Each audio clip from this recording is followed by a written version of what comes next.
যারা জীবিত আছে অথচ আল্লাহর কাছে মাপ চেয়ে গুনাহকে নেকিতে পরিবর্তন না করে এমনিতেই মরে গেল হঠাৎ রাত দুপুরে, হঠাৎ মরে গেল দিন দুপুরে অথবা সকাল সন্ধ্যায়, হসপিটালে অ্যাক্সিডেন্টে, বসে শুয়ে ঘুমে, দীর্ঘদিন অসুস্থ হয়ে হঠাৎ মারা গেল।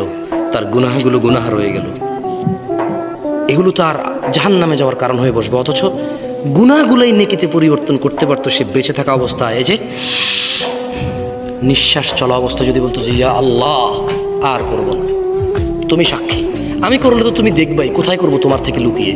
তুমি দেখো আর চুরি ডাকাতি জেনা ব্যভিচার নেশা মিথ্যা কথা কিচ্ছু বলবো না, তবে তুমি আমার আগের গুনাহকে যেমনটা তুমি কোরআনে ওয়াদা করেছো যে নেকিতে পরিবর্তন করবে তুমি করো, আর তুমি দেখো আমি আর গুনাহ করব না। আকুলু কওলি হাযা ওয়াস্তাগফিরুল্লাহ লি ওয়া লিসাইরিল মুমিনিন ফাস্তাগফিরুহু ইন্নাহু আল গফুরুর রহিম। আমি আল্লাহর কাছে আমার জন্য এবং আপনাদের সবার জন্য ক্ষমা চাই।